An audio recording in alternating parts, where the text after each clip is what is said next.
शिवाजी महाराजांना आग्र्याच्या कैदेतून सुटायचं आहे ही हम्म. कल्पना सुद्धा संभाजीराजांनीच लक्षात आणून दिलेली आहे. ओके. ही महत्वाची गोष्ट आहे.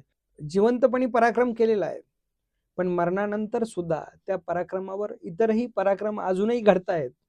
एवढं मोठं प्रेरणादायी व्यक्तिमत्व असणारं हे छत्रपती शंभूराजांचं चरित्र आहे.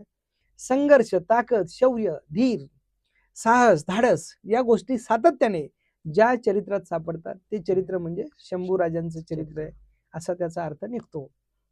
पराक्रम असावा तर शंभूराजांसारखा, बलिदान व्हावं तर संभाजीराजांसारखं, हा विचार मात्र बघणाऱ्याच्या डोक्यात 100% यायला पाहिजे. आता मी जयंती साजरी केली म्हणजे माझे 4 बॅनर लागतील, किंवा मी जयंती साजरी केली किंवा मी डीजे आणला मग 50 पोरं नाचतील, असा विचार जर जयंती साजरी करणाऱ्याचा असेल तर ती जयंती नाचून साजरी करण्यापेक्षा ती महापुरुषांची चरित्र वाचून साजरी झाली तर त्या जयंतीला जास्त अर्थ प्राप्त होईल. किंवा हा आपण बलिदान मास म्हणतो आहे, या 30 दिवसामध्ये नेमकी शंभूराजांना किती वेदना झाल्या असतील, किती यातना झाल्या असतील, काय काय त्रास झाला असेल, ही जाणीव आता ह्या पिढीला कशी होणार?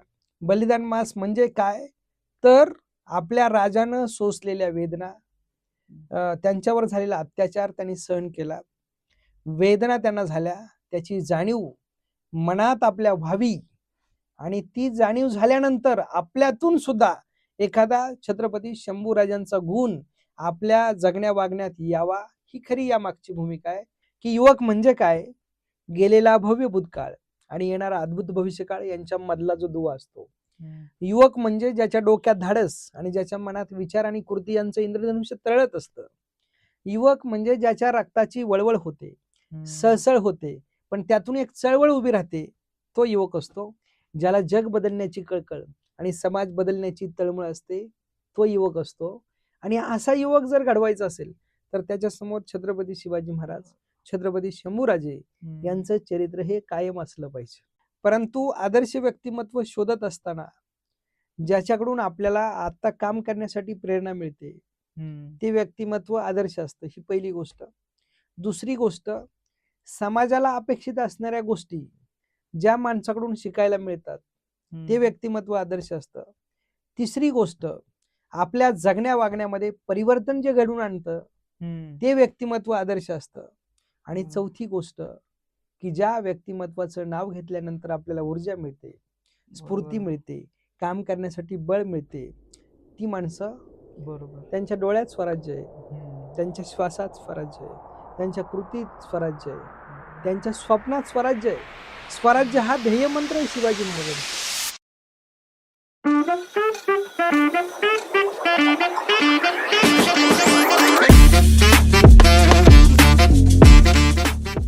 जय शिवराय मित्रांनो.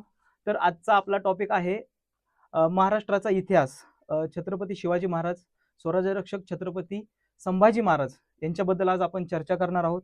यांच्याविषयी आपण आज जाणून घेणार आहोत आणि त्यातच आता बलिदान मास चालू आहे त्याबद्दल आणखीन माहिती घेण्याचा आपण प्रयत्न करणार आहोत.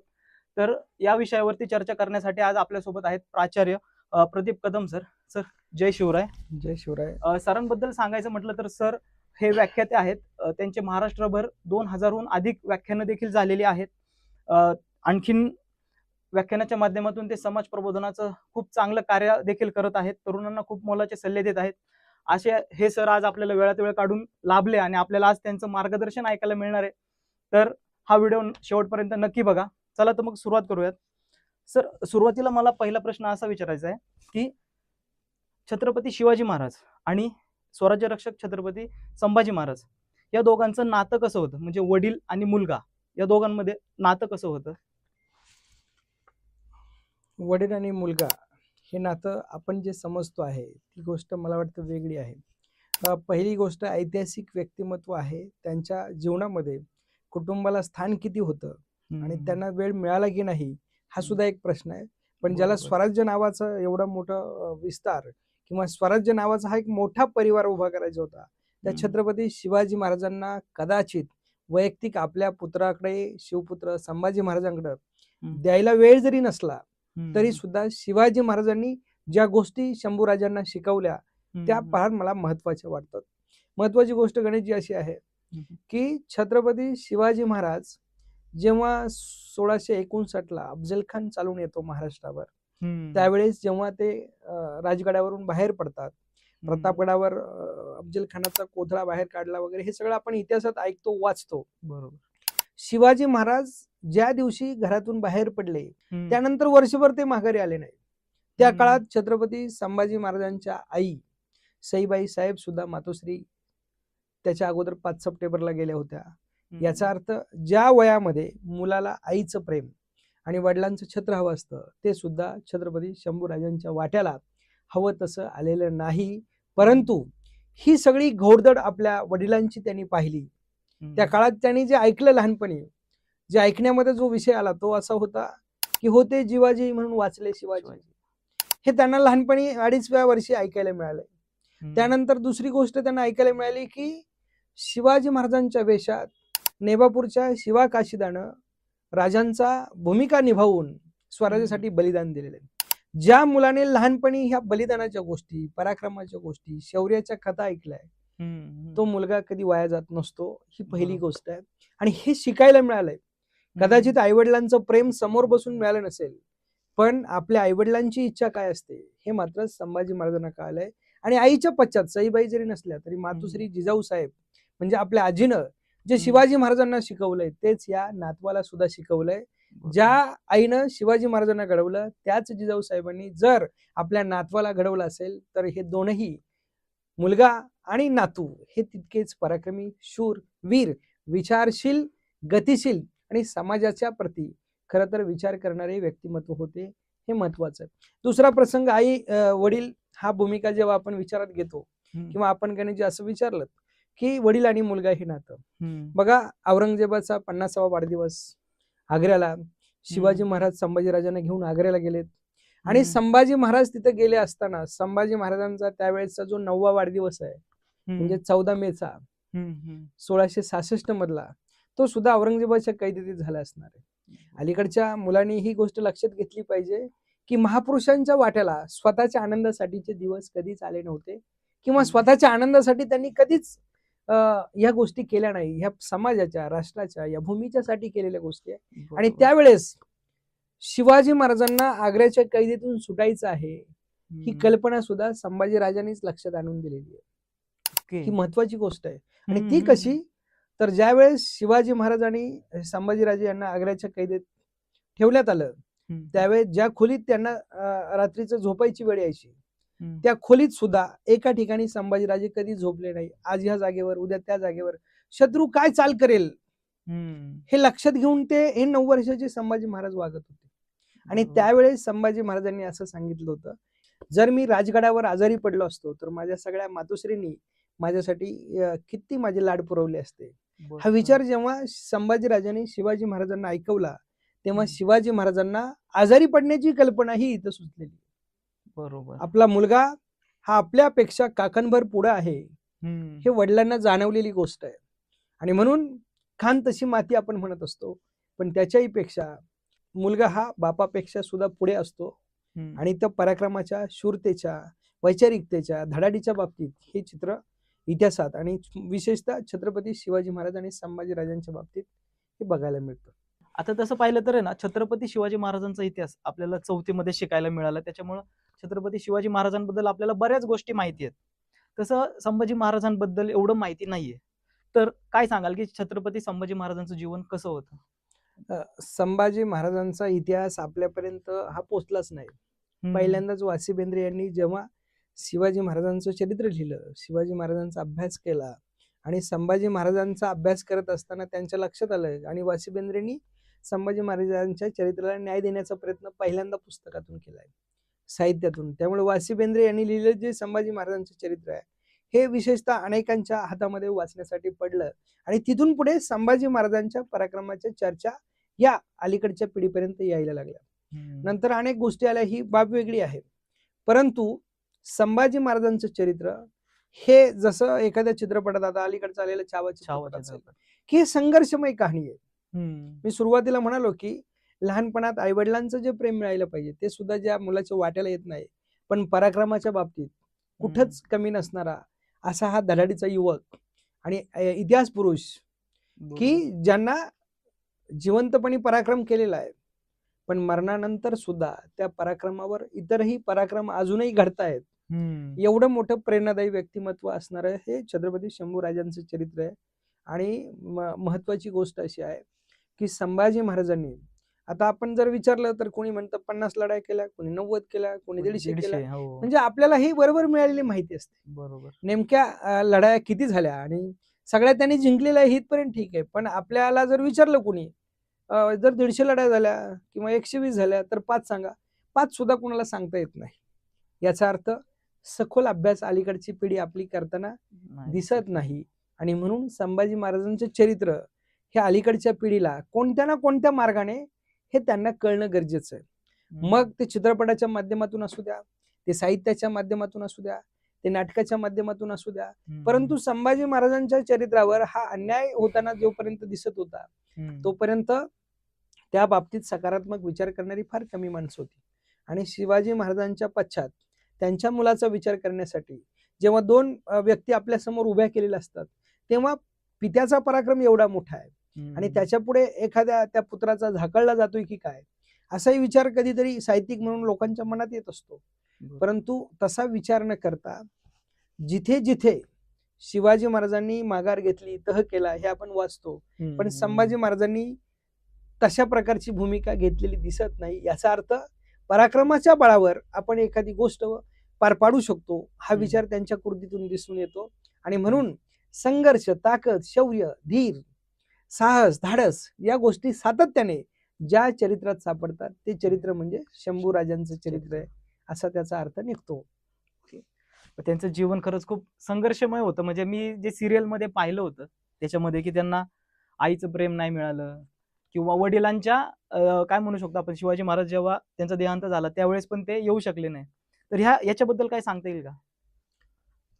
ज्याच्या वाट्याला संघर्ष आहे त्याच्या वाट्याला थोड्याफार गोष्टी आनंदाच्या जरी आल्या तरी सुद्धा संघर्षाने घडलेलं जे व्यक्तिमत्व असतं त्या आनंदाकडे ते आकर्षित होत नाही. ही एक पहिली गोष्ट. दुसरी एक गोष्ट अशी आहे की आता या संभाजी महाराजांचे चरित्र आपण जेव्हा वाचतो, अभ्यासतो किंवा समजून घेतो तेव्हा अनेक गोष्टींनी ते चरित्र त्यावेळेस त्या चरित्राला लोखण्याचा किंवा त्या व्यक्तीला आपल्या फायद्यासाठी दूर ठेवण्याचा प्रयत्न हा आपल्याला या शंभूराजांच्या जीवनात दिसतो. आणि त्या काळचे तात्कालिक मंत्री जे जे होते त्यांनाही कदाचित संभाजी महाराज हे आपल्याला त्रासदायक ठरतील किंवा आपल्याला ज्या गोष्टी मिळत आहेत त्या मिळणार नाही, आपला जो स्वार्थ आहे तो स्वार्थ ह्यांच्या उपस्थितीमुळे किंवा त्यांच्या असण्याने पूर्ण होणार नाही, ही भूमिका जर डोक्यात आली तर त्यांना जाणीवपूर्वक दूर ठेवण्याचा प्रयत्न हा होत असतो, जसं अलीकडे आपण बघतो. पण पूर्वीचं राजकारण नक्की वेगळं होतं. पूर्वी शिवाजी महाराजांनी जी माणसं आपल्या सभोवताली तयार केली होती ती निष्ठावंत होती, ती गुणवंत होती, ती कार्याला महत्व देणारी होती, ती समाजाचा विचार करणारी होती, ती मातृभूमीशी प्रामाणिक होती. आणि संभाजी महाराजांच्या सोबतही तीच माणसं होती. त्यामुळे ती माणसं सगळीच वाईट वागली असंही म्हणता येत नाही. परंतु सत्तेसाठी, हव्यासापोटी, स्वार्थापोटी जी जी मंत्री किंवा त्या वेळातली व्यक्तिमत्व आहेत संभाजी महाराजांच्या आजूबाजूची काही मोजकी, ती चुकीची वागली. त्या चुकीच्या वागण्यामुळे संभाजी महाराजांना काही गोष्टी शिवाजी महाराज हयात असतानाही आणि शिवाजी महाराज हयात नसताना सुद्धा त्यांच्या वाट्याला येऊ शकल्या नाही. तसं शिवाजी महाराज 3 एप्रिल 1680 ला निवर्तले. त्यावेळेस संभाजी महाराज हे मुळात रायगडावर नव्हते, त्यावेळेस ते पन्हाळ्यावर होते आणि त्यांना ही बातमी सुद्धा जाणीवपूर्वक पोचवली गेली नव्हती. आणि त्यामुळं त्यांना त्या ठिकाणी उपस्थित असण्याचा संबंध येत नाही.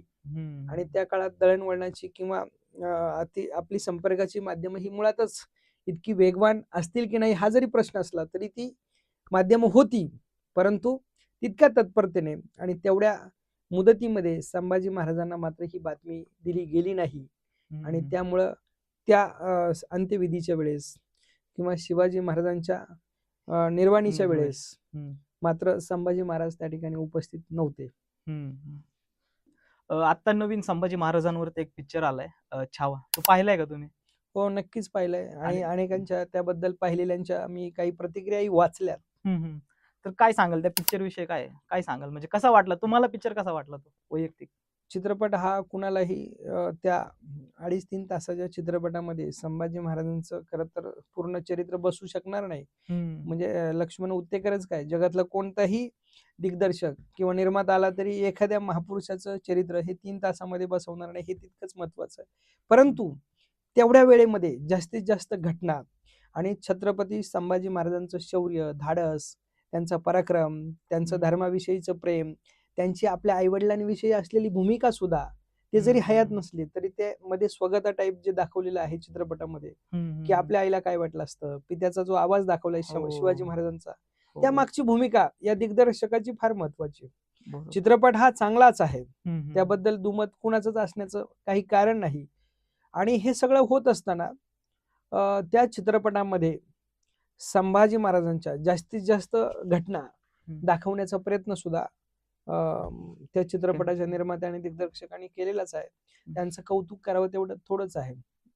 पण छावा चित्रपट पाहताना आपण सगळे भावनिक होत असतो, आणि भावनिक झाल्यानंतर जो परिणाम आपल्यावर होतो तो एक वेगळा होऊ शकतो. परंतु चित्रपट पाहिल्यानंतर पराक्रम असावा तर शंभू राजांसारखा, बलिदान व्हावं तर संभाजी राजांसारखं, हा विचार मात्र बघणाऱ्याच्या डोक्यात 100% यायला पाहिजे असं मला वाटतं. आणि त्या महापुरुषाची आपल्या मनातली जी भूमिका आहे, आपल्या मनात त्यांची जागा आहे, त्याच्यामध्ये नक्कीच चित्रपट पाहिल्यावर वाढ व्हायला पाहिजे. एवढा मोठा पराक्रम, शूरता, वीरता, धाडस आणि त्यांची धडाडी त्या चित्रपटामध्ये दाखवण्याचा प्रयत्न, आणि तो चित्रपटच मुळात शिवाजी सावंत यांच्या छावा कादंबरीवर अवलंबून आहे असं त्यांनी अनेकदा सांगितलंय. चित्रपटाच्या सुरुवातीला त्यांनी मांडलंय. त्यामुळं त्या चित्रपटात मांडण्याच्या ज्या भूमिका आहेत किंवा सगळ्या गोष्टी का आल्या नाहीत असं जेव्हा प्रेक्षक म्हणून आपण बघतो, तेव्हा छावा कादंबरी मधल्या ज्या घटना आहेत त्या घेण्याचा त्यांनी जास्तीत जास्त प्रयत्न केलेला आहे. आणि काही घटना आपल्याला त्यामध्ये अजून वाढ व्हाव्यात असं वाटणं साहजिक आहे. बरोबर.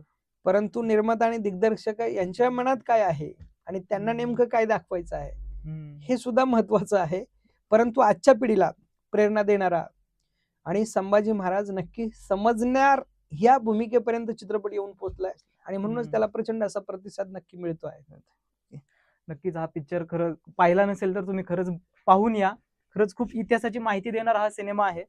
तर सर, सिनेमामध्ये असं दाखवलं आहे की गणोजी शिर्के यांनी जी काय गद्दारी केली ती सिनेमामध्ये दाखवली, आणि आता जे काय परत न्यूज मध्ये आलं होतं की त्यांचे जे वंशज आहेत ते म्हणतात की हा इतिहास चुकीचा आहे.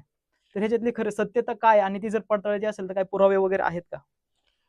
खरं तर मी काही संशोधक नाहीये, त्यामुळं त्या गोष्टीवर मी खरं तर भाष्य केलं पाहिजे. परंतु अभ्यासक म्हणून, शिवभक्त म्हणून आणि सारासार विचार करता एक गोष्ट अशी लक्षात येते की संभाजी महाराजांना पकडून देण्यामध्ये गद्दारी झालेली आहे, पण ती नेमकी कोणी केली हे शोधणं तसं अवघड आहे. परंतु ज्या ज्या माध्यमापासून किंवा ज्या ज्या साहित्यातून आपल्यापर्यंत ह्या बातम्या येतात त्या माध्यमांचाच आपण विचार करतो. नवीन काही माहिती शोधली पाहिजे असा प्रयत्न शक्यतो कोणी करताना दिसत नाही. परंतु त्यावेळेस लालच असेल किंवा कौटुंबिक वाद असतील, काही जरी असलं तरी कोणत्या तरी हेराने किंवा गुप्त हेराने गद्दारी नक्की केली असेल. आणि जरी गद्दारी कोणी केली आणि का केली हा प्रश्न बाजूला काढला तरी औरंगजेब हा संभाजी महाराजांना पकडण्यासाठी जर या स्वराज्यात घुसला होता, दख्खनमध्ये आला होता किंवा महाराष्ट्राकडे आला होता, तर त्याचं ध्येय तेच होतं. त्यामुळे ते ध्येय पूर्ण करण्यासाठी किंवा संभाजी महाराजांना पकडण्यासाठी ज्या ज्या गोष्टी त्याला धागा म्हणून वापरता येत होत्या त्या त्याने वापरण्याचा प्रयत्न केलाय. मग त्यामध्ये त्या धाग्याला म्हणजे त्या गळाला कोण फास लागलाय हे आता आपण विचार करतोय की ह्याने गद्दारी केली, त्याने गद्दारी केली. तात्कालिक परिस्थितीमध्ये गद्दार कोणी असू शकतो, त्या परिस्थितीनुसार ते झालेलं असेल. परंतु यामध्ये खरं तर स्वराज्याच्या हिताच्या दृष्टीने गद्दारी व्हायला नको होती. आणि राहिला प्रश्न गणोजी शिर्केंनी गद्दारी केली की ब्राह्मणांनी केली, हा जो आपला वाद आहे मला वाटतं हा बाजूला काढला पाहिजे, कारण त्यावेळची तात्कालिक परिस्थिती वेगळी होती. समजा माझ्या पूर्वजांनी एखादी चूक केली असेल, मी माझ्या वैयक्तिक बाबतीत सांगतो, जर माझ्या पूर्वजांनी, माझ्या आजोबांनी पंजोबांनी काहीतरी चुकीची घटना केली असेल तर त्याचा दोष आता मला देऊन खरं तर उपयोग काय होणार आहे? बरोबर. त्यामुळे या प्रश्नाला बाजूला काढलं पाहिजे. शंभू महाराजांच्या चरित्रामध्ये विचार करण्यासारख्या, आपल्याला जीवनात घेण्यासारख्या, वागण्या बोलण्यासारख्या अनेक गोष्टी आहे. वादाच्या मुद्द्यानुसार जर आपल्याकडे अशांतता पसरत असेल, कुणाच्या भावना दुखावल्या जात असतील तर ते मुद्दे मुळातच काढायला नकोत, किंवा त्याच्यावर विचार तितकासा आवाज तर व्हायला नको, असं मला प्रामाणिकपणे वाटतं. त्यामुळं गद्दारी कोणी केली, काय केली, गद्दारी झाली इथपर्यंत ठीक आहे, पण त्यातून आम्ही आता काय शिकलो, बरोबर, हे महत्वाचं आहे. आणि त्या परिस्थितीमध्ये एखाद्याने चूक केली म्हणून आजच्या त्याच्या पिढीला आपण त्रास द्यायचा, हे मात्र नक्की अलीकडच्या काळात योग्य नाही.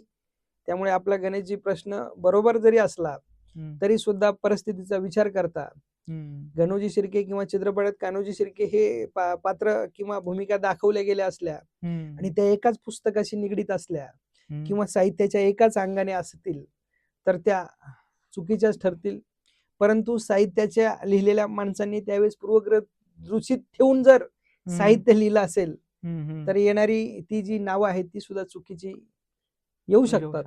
त्यामुळे ह्या प्रश्नावर मला वाटतं आपण जास्त महत्व नाही देत. संभाजी महाराजांच्या जीवनातल्या ज्या घटना आजच्या पिढीला मार्गदर्शक आहे, प्रेरणादायी आहे आणि कृतीत आणण्यासारख्या आहे, या गोष्टींवर आपण जास्त प्रकाश टाकणं मला महत्वाचं वाटतं. नक्कीच आपण त्याच विषयाकडे आता वळूयात की आता बलिदान मास चालू आहे, तर याबद्दल काय सांगाल? कारण आतापर्यंत एवढी माहिती लोकांना नाहीये या मासाबद्दल, तर काय सांगाल याच्याबद्दल? संभाजी महाराजांना मुकरब खानाने 1 फेब्रुवारी 1689 या दिवशी पकडलं आणि संभाजी महाराजांची हत्या झाली तो दिवस आहे 11 मार्च 1689 आणि 11 मार्च 1689 म्हणजे फाल्गुन वद्य अमावस्या आहे. आणि 1 फेब्रुवारी ते 11 मार्च जवळजवळ 39 दिवस संभाजी महाराजांचे हाल झाले किंवा त्यांना क्रूर पद्धतीने त्रास देण्यात आला, त्यांच्यावर अत्याचार झाले. हा जो कालावधी आहे म्हणजे फाल्गुन महिना या अंगाने जर विचार केला तर महिनाभर एखादा माणूस जेव्हा त्रास सहन करतो तेव्हा याची जाणीव आपल्या पिढीला व्हावी. अलीकडच्या तरुणांना फाल्गुन या महिन्यामध्ये किंवा हा आपण बलिदान मास म्हणतो आहे या 30 दिवसामध्ये नेमकी शंभूराजांना किती वेदना झाल्या असतील, किती यातना झाल्या असतील, काय काय त्रास झाला असेल, ही जाणीव आता ह्या पिढीला कशी होणार? सगळं अलीकडच्या पिढीला जर रेडीमेड मिळत असेल, दुःख नावाची गोष्ट अलीकडच्या पिढीला माहीतच नसेल, तर हा बलिदान मास त्यासाठी अत्यंत महत्वाचा ठरणार आहे. बलिदान मास यासाठी पाळला जातो, राजांना 40 दिवस वेदना झाल्या, आपल्याला वेदना काय असतं हे जाणवलं पाहिजे, ही पहिली गोष्ट. मग बलिदान मासामध्ये कुणी पायामध्ये पादुका, पादत्राणं, चप्पल किंवा बूट घालत नाही. याचा अर्थ की एखादी गोष्ट त्रास झाल्यानंतर आपण काय विचार करू शकतो, मग आपल्या राजाने किती यातना सहन केल्या असतील, ही एक बाब. दुसरं, बलिदान मास पाळणं म्हणजे आपल्याला एखादा पदार्थ जो आवडतो तो त्या राजासाठी वर्ज्य करणं, कमीत कमी या फाल्गुन महिन्यामध्ये बलिदान मासाच्या निमित्ताने 30 दिवस का होईना. आणि मग ही गोष्ट जेव्हा आपण सातत्याने महिन्याभर करतो तेव्हा ही मी का करतोय, तर याच्या मागे माझ्या राजानं इथल्या या भूमीसाठी, या स्वराज्यासाठी, धर्मासाठी जे बलिदान दिलेलं आहे त्याची जाणीव माझ्या मनात निर्माण व्हावी, ही यामागची खरी भूमिका असते.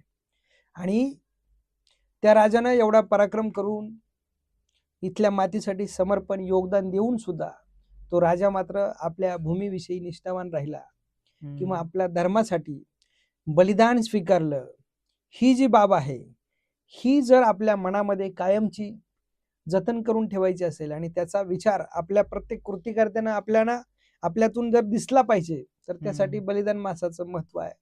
म्हणून बलिदान मास म्हणजे काय, तर आपल्या राजानं सोसलेल्या वेदना, त्यांच्यावर झालेला अत्याचार त्यांनी सहन केला, वेदना त्यांना झाल्या, त्याची जाणीव मनात आपल्या व्हावी आणि ती जाणीव झाल्यानंतर आपल्यातून सुद्धा एखादा छत्रपती शंभूराजांचा गुण आपल्या जगण्या वागण्यात यावा, ही खरी या मागची भूमिका आहे.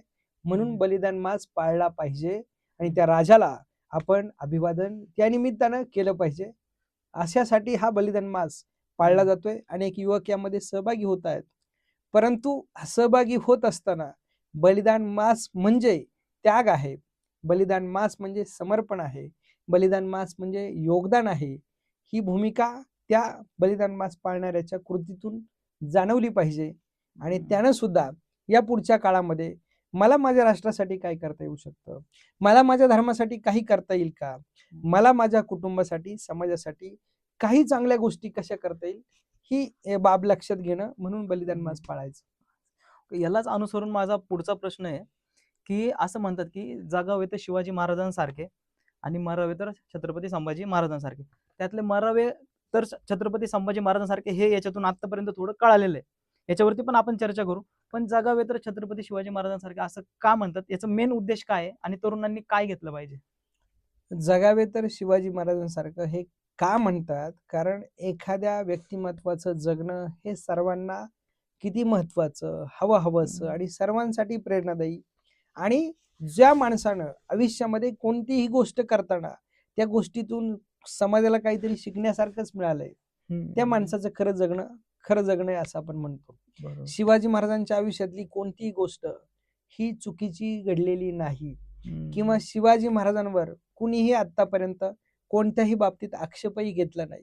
अगदी शत्रू जरी असेल तरी त्या शत्रूला या शिवाजी महाराजांचा कायम अभिमान वाटावा, एवढं मोठं काम त्यांच्याकडून झालंय. आणि कोणत्याही माणसाला आदर वाटावा इतका मोठा महापुरुष आपल्या भूमीत घडलेला आहे, तो शिवाजी महाराजांच्याच रूपाने. आणि म्हणून असं म्हटलं जातं की माणूस कोणता मोठा किंवा महापुरुष उंच कसा ओळखायचा. आता जर एखाद्याला विचारलं की महापुरुषाची उंची कशी मोजायची, तर कुणी म्हणेल फुटपट्टी घ्यावी की मीटरपट्टी घ्यावी, कशी मोजावी. परंतु मी प्रामाणिकपणे सांगतो की महापुरुषाची उंची कुठल्या मीटरपट्टीने, कुठल्या टेपने मोजता येत नाही. महापुरुषाची उंची कशी मोजायची, तर ज्या महापुरुषानं राष्ट्रासाठी, इथल्या मातीसाठी, इथल्या समाजासाठी स्वतःला अधिकाधिक खोल गाडून घेतलं, ज्याचं जास्तीत जास्त खोल किंवा ज्याचं जास्तीत जास्त मोठं योगदान, तो माणूस मोठा उंच असतो. आणि शिवाजी महाराज हे फक्त महाराष्ट्रापुरते नाही तर या देशातले सर्वात मोठं समर्पण आणि योगदान असलेलं व्यक्तिमत्व आहे.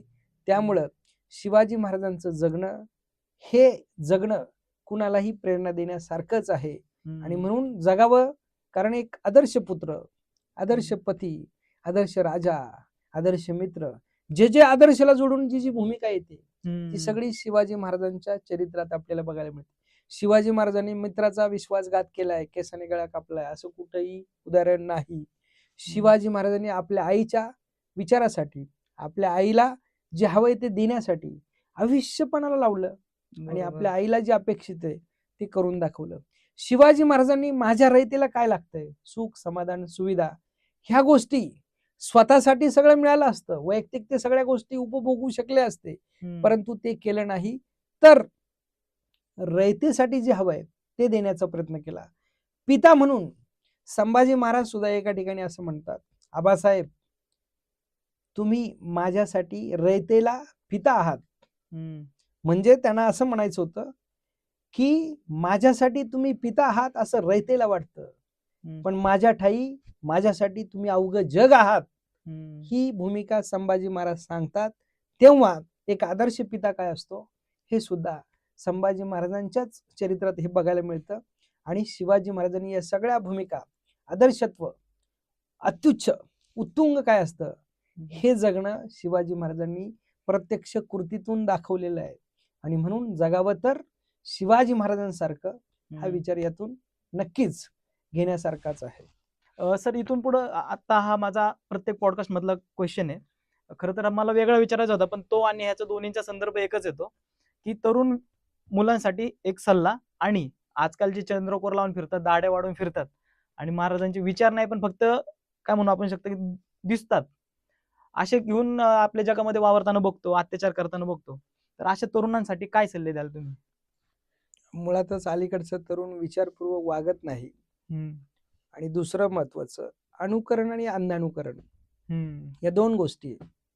अनुकरण म्हणजे माझा राजा असा वागला तर मी असं वागलो पाहिजे, आणि अंधानुकरण म्हणजे काय, जर ते दिसलंय तसंच वागणे. उदाहरणार्थ गजनी चित्रपट आला तर माणसांनी फक्त हेअरस्टाईल बदलली. हो. आणि संभाजी महाराजांचा जेव्हा छावा चित्रपट येतो तेव्हा संभाजी महाराजांचा धाडस, पराक्रम हा अनुकरणाचा भाग होतो. आणि म्हणून माझं युवकांना सांगणं असं आहे की खरं तर युवक म्हणजे काय हे पहिले युवकाला कळायला पाहिजे.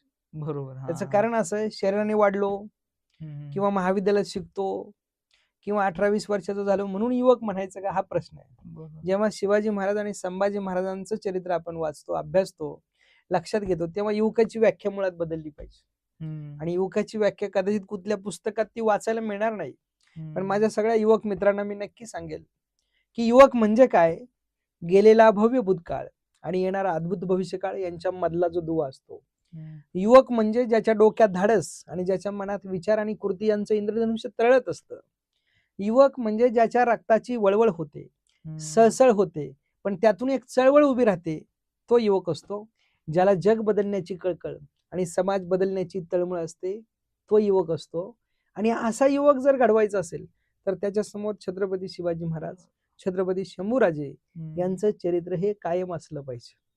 आणि म्हणून आपला जो प्रश्न आहे गणेशजी, की युवकांना काय सल्ला द्याल, तर युवकांना मी हे नक्की सांगेल की छत्रपती शिवाजी महाराजांनी तह केला 20 सप्टेंबर 1665 या दिवशी पुरंदरचा तह झालेला आहे. त्या तहामध्ये 23 किल्ले छत्रपती शिवाजी महाराजांनी दिले. मग याचा अर्थ 75% स्वराज्याची संपत्ती, सामग्री, किल्ले हे जर शत्रूला द्यायची वेळ आली तर त्या राजाला काय वाटलं असेल. आता जर कुणी असतं तर त्या दिवशी त्याने आत्महत्या केली असती. शिवाजी महाराजांच्या चरित्रातून आपल्याला रडायचं नाही, लढायचं हेच शिकलं पाहिजे. शंभूराजे सुद्धा आम्हाला हेच शिकवतात की आता मुलांना जर कोणी बोललं तू फेल झाला, नापास झाला, आत्महत्या करताना मुलं दिसतात. आई वडील रागावले, आत्महत्या. मार्कशीटवर मार्क कमी आले, आत्महत्या. याचा अर्थ अपयश पचवायचं कसं हे पिढीला समजून घेणं महत्वाचं. बरोबर. आणि अपयश, अपमान हे जीवनात येतातच, जीवन त्याशिवाय पूर्ण होऊ शकत नाही. आणि हे ज्याला समजलं पचवायचं कसं आणि त्याच्यावर मात कशी करायची आणि त्याला उत्तर कसं द्यायचं, तर तो खरा युवक राहील. आणि म्हणून आजच्या युवकांना आपण सांगितलं पाहिजे. कुसुमाग्रजांची एक कविता आहे, विजलो आज जरी मी हा माझा अंत नाही, पेटेन उद्या नव्याने हे सामर्थ्य नाशिवंत नाही, छाटले जरी पंख माझे पुन्हा उडेन मी, अडू शकेल मजला अजून अशी भिंत नाही, अजून अशी भिंत नाही. याचा अर्थ युवकाच्या जवळ जे सामर्थ्य आहे, युवकाच्या आत जी शक्ती आहे त्याला कुणीच अडवू शकत नाही. पण ती शक्ती योग्य दिशेला, योग्य कामासाठी खर्ची करणं हे युवकाला समजलं तर तो खरा युवक आहे. बरोबर. आणि हे या चरित्रातून शिकलं पाहिजे. तेच छत्रपती आणखीन एक असा प्रश्न आहे की छत्रपती संभाजी महाराजांना जर जाणून घ्यायचं असेल तर अशी कोणती पुस्तकं किंवा काव्य काय आहेत का की जे आपण वाचून त्यांना समजून घेऊ शकतो? आता मी मगाशी म्हटल्याप्रमाणे वासी बेंद्रेंनी चरित्र लिहिले आणि शिवाजी महाराजांच्या चरित्राला न्याय देण्याचा प्रयत्न झाला. त्यानंतर विजयराव देशमुख यांचं संभाजी महाराजांचे चरित्र आहे. कमल गोखले यांचं आहे, अ.रा. कुलकर्णी यांचं आहे. जयसिंगराव पवार यांनी अलीकडेच संभाजी महाराज एक चिकित्सा असा एक ग्रंथ आहे. त्यानंतर स्मारक ग्रंथ सुद्धा आणलेला आहे. नरहर कुरुंदकरांचं आहे. तर ही जी सगळी लेखक मंडळी आहे यांनी संभाजी राजांच्या चरित्रावर जास्तीत जास्त प्रकाश टाकण्याचा प्रयत्न केलाय. आणि सर्वांगाने संभाजीराजे समजून घेणं ही काळाची गरज आहे. त्यांना एका विशिष्ट गोष्टीत बांधलं तर ते चरित्र हे पूर्ण होऊ शकत नाही. म्हणून ही व्यापक दृष्टिकोन असणारी आणि जास्तीत जास्त मग छावा कादंबरी आहे, विश्वास पाटलांचं संभाजी नावाचं पुस्तक आहे. तर अशा पद्धतीची जी पुस्तकं आहेत जी आपल्याला व्यापक बनवू शकतील, आपला वैचारिक आयाम वाढवू शकतील, अशी पुस्तकं नक्की अलीकडच्या युवकांनी वाचली पाहिजे, संग्रही ठेवली पाहिजे. ती वाचून आपण त्या पद्धतीने संभाजीराजांचे चरित्र विविध अंगाने समजून घ्यायला शिकलं पाहिजे. बरोबर, नक्कीच. आता आपण परत तरुणांकडेच येऊयात, कारण माझा जास्त कल तरुणांकडेच आहे. की असं कुठं वाटतं का की आता मी पाहतो की तरुण कुठेतरी आपला आदर्श व्यक्ती निवडण्यास चुकतोय, त्याच्यामुळे ते चुकीच्या मार्गाला जातात आहे. तर त्यांनी आदर्श व्यक्तिमत्व कसा निवडावा आणि त्यांनी जगत असताना आदर्श व्यक्तिमत्व बनण्यासाठी काय काय करावं? आदर्श व्यक्ती अलीकडे सुद्धा चांगली माणसं सापडतात, परंतु चांगल्या माणसाच्या चरणी लीन होणं, नम्र राहणं हे अलीकडच्या मुलांना जमत नाही. नम्रता हा गुण ज्याच्या अंगी असतो, आता शिवाजी महाराज बघा, ते नम्र राहिलेत. आणि कोणतंही मोठं व्यक्तिमत्व आहे जे नम्र आहे ते उंचीवर पोहोचलेलं आहे. बरोबर. परंतु आदर्श व्यक्तिमत्व शोधत असताना ज्याच्याकडून आपल्याला आता काम करण्यासाठी प्रेरणा मिळते ते व्यक्तिमत्व आदर्श असतं, ही पहिली गोष्ट. दुसरी गोष्ट, समाजाला अपेक्षित असणाऱ्या गोष्टी ज्या माणसाकडून शिकायला मिळतात ते व्यक्तिमत्व आदर्श असतं.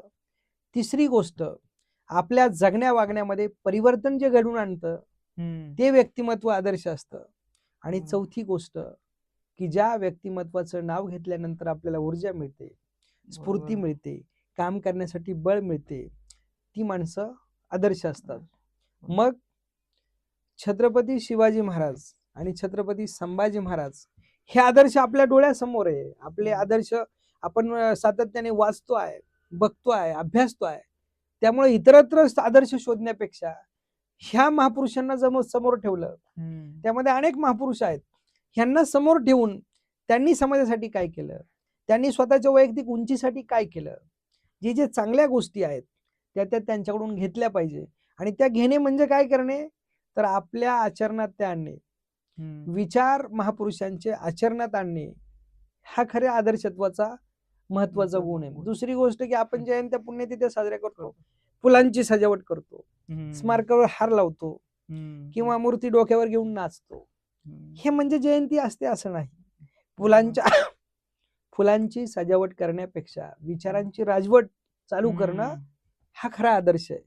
आणि आदर्श ज्याला बनायचंय त्यानं समाजाला, राष्ट्राला आणि आपल्या आजूबाजूच्या परिसराला काय आवश्यक गरज आहे ती ओळखली पाहिजे. आता आपल्याला हातात तलवार घेऊन लढाई करण्याचे दिवस नाही, पण माझा परिसर स्वच्छ केला, माझा परिसर पर्यावरणाच्या दृष्टीने योग्य ठेवला, आपल्या आई वडिलांची मान खाली जाणार नाही असं वर्तन ठेवलं, तरी सुद्धा तो मुलगा आदर्शच वागला असं म्हणता येतं. म्हणून अलीकडच्या काळामध्ये आदर्शत्वाची व्याख्या ही जरी महापुरुषांच्या दृष्टीने वेगळी असली किंवा त्या पद्धतीची नसली, तरी सुद्धा आदर्श म्हणजे चांगलं बोलणं, चांगलं वागणं, कुठल्या वाईट मार्गाचा अवलंब स्वतःला न करणं, कमी वेळेत जास्त हव्यास प्रसिद्धी मिळवणं किंवा पैसे मिळवणं हा न ठेवता कष्टानं, मेहनतीनं, सचोटीनं आणि चांगलं काम करून जर आपण विचार करून काम केलं तर नक्की आदर्श हा निर्माण होऊ शकतो.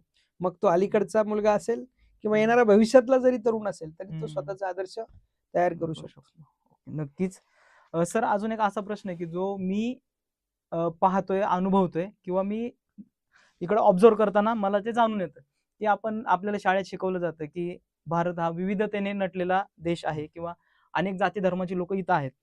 पण हल्लीकडे चित्र बघितलं तर जाती जातींमध्ये भांडणं चालू आहेत.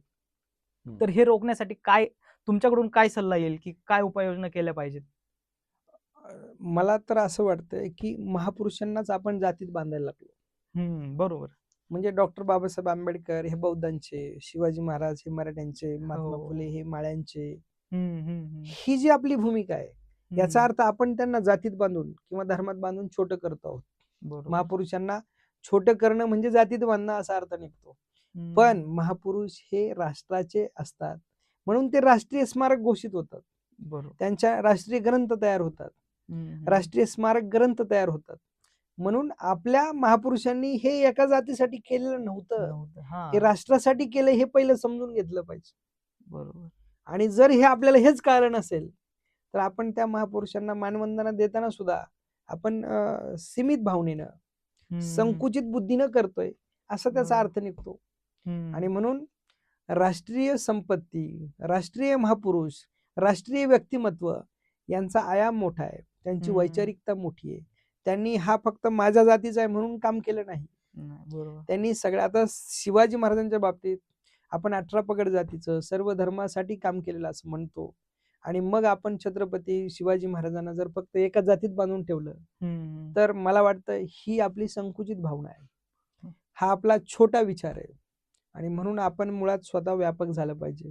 म्हणजे आपल्याकडे जी आता ब्रॉड म्हणजे व्यापक बनण्याची जी स्थिती आहे ती आपल्या डोक्यात पहिली आली पाहिजे. बरोबर. नाहीतर त्याचा अर्थ असा होतो की खुर्च्या उभवणे, देशाला डुबवणे, याला आम्ही म्हणतो लोकशाही राबवणे. घोटाळ्यांचा कोर्स होतो, सत्तेचा फोर्स होतो आणि राजकारणातला प्रवेश इन्कम सोर्स होतो.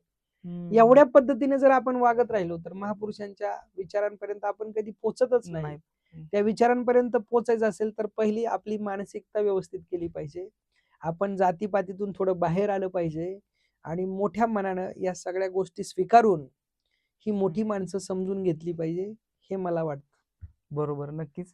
यालाच अनुसरून एक माझा प्रश्न आहे. आता तुम्ही जसं बोलताय त्याच्यामुळे मला आणखीन प्रश्न सुचत जातात आहे आणि तुमची उत्तर ऐकून आणखीन प्रश्न विचारायची इच्छा होते. आजकाल बघतो जयंती कोणत्याही धर्माची असो किंवा कशी जयंती करताना डीजे वगैरे लावून नाचतात. तर ते कितपत योग्य आहे आणि खरी जयंती कशी साजरी करायला पाहिजे? आता मी रिसेंटली जयंती झाली आणि बऱ्याच ठिकाणी माझी व्याख्यानही झाली आणि मी सातत्याने राहिलो. मेरे तन में आपण गाणं ऐकतो नेहमी बघा. मेरे तन में शिवा, मेरे मन में शिवा, मेरे सासों में शिवा, मेरे ख्वाबों में शिवा.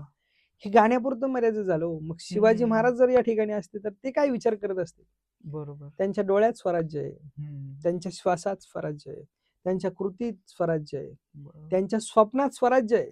स्वराज्य हा ध्येय मंत्र आहे शिवाजी महाराजांचा. आणि आपण बघ गाण्यापुरतच हा मंत्र वापरतो, असा त्याचा अर्थ निघतो. आणि म्हणून ध्येय ज्याचं ठाम आहे आणि त्या ध्येयापर्यंत पोहोचण्यासाठी रोडमॅप ज्यानं तयार केलाय तोच माणूस त्या ध्येयापर्यंत पोहोचणार आहे. आणि तिथपर्यंत पोहोचण्यासाठी काय अडचणी येणार आहे, कोणती संकट येणार आहे, त्याच्यावर मात करण्याची, धाडसानं प्रयत्नशील राहून सातत्याने तिथपर्यंत पोहोचण्याची ज्याची जिद्द आहे तोच माणूस ध्येयापर्यंत पोहोचणार. आता जयंती साजरी करण्यामागचा उद्देश फक्त त्या दिवसापुरता जर मर्यादित ठेवला तर ती जयंती साजरी करून उपयोग काय? दाखवणं आणि असणं यामध्ये फार मोठा फरक आहे. बरोबर. महापुरुष मी काय आहे हे दाखवण्यासाठी करत नव्हते. त्यांना समाजासाठी जे करायचंय ते त्यांनी कृतीतून दाखवलेलं आहे. आता मी जयंती साजरी केली म्हणजे माझे 4 बॅनर लागतील किंवा मी जयंती साजरी केली किंवा मी डीजे आणला मग 50 पोरं नाचतील, असा विचार जर जयंती साजरी करणाऱ्याचा असेल तर ती जयंती नाचून साजरी करण्यापेक्षा ती महापुरुषांची चरित्र वाचून साजरी झाली तर त्या जयंतीला जास्त अर्थ प्राप्त होईल. बरोबर. आणि डीजेवर नाचण्यासाठी जर एखादा मद्यासारखा जर त्याचा सहारा घेऊन प्राशन करून जर नाचायचं असेल तर ते नाचणं तरी कितपत योग्य. आणि म्हणून नाचलो नाही तरी चालतंय. तरुणांनी नाचण्याच्या भानगडीत पडू नये. जल्लोष, आनंद, उत्साह जरूर असला पाहिजे, पण तो व्यक्त करण्याची पद्धत ही बदलली पाहिजे. त्यापेक्षा जयंतीच्या निमित्तानं दिवसभर शिवचरित्राचे पारायण किंवा वेगवेगळी साहित्य शिवाजी महाराजांच्या संबंधित किंवा त्या महापुरुषांच्या बाबतीतली जर गोळा केली आणि ती जर आपण सातत्याने वाचून काढली तर ती जयंती अधिक प्रभावी ठरू शकते असं मला वाटतं. नक्कीच सर, खूप मोलाचा सल्ला आणि माहिती सरांनी दिलेली आहे. एक शेवटचा प्रश्न सर, आपण आता शेवटाकडे वळूयात.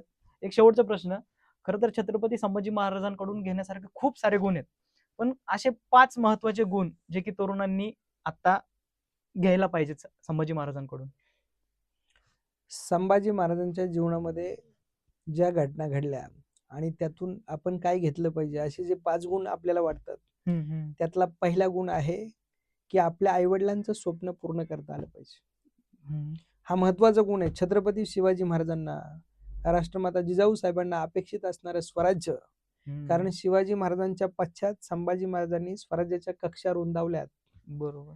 शिवाजी महाराजांच्या नंतर सुद्धा काही गड दुरुस्त केलेत, जिंकलेत. याचा अर्थ स्वराज्य मोठं केलेलं आहे. म्हणजे आपल्या वडिलांचं, आपल्या आजीचं स्वप्न पूर्ण करणं म्हणजे स्वप्नाचा पाठलाग करणं, स्वप्नपूर्तीचं ध्येय असणं हा पहिला गुण. दुसरी गोष्ट आहे की शिवाजी महाराजांच्या नंतर संभाजी महाराजांनी मावळ्यांसाठी जीवाचं रान केलं. म्हणजे ज्यांनी आपल्यासाठी काम केलंय त्यांच्यासाठी आपण काहीतरी केलं पाहिजे, ही पहिली गोष्ट. ही अलीकडच्या राजकारणात दिसत नाही. हा दुसरा गुण आहे की जो माणूस इथल्या स्वराज्यासाठी झटलाय त्या माणसाला त्याचं स्थान दिलं पाहिजे. बरोबर. हे संभाजी राजांच्या चरित्रातून आपल्याला दिसतंय.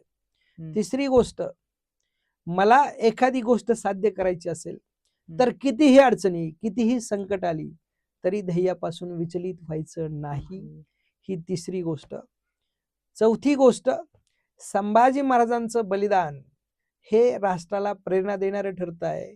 याचा अर्थ माझी निष्ठा फार महत्वाची. म्हणजे संभाजी महाराज निष्ठावान होते.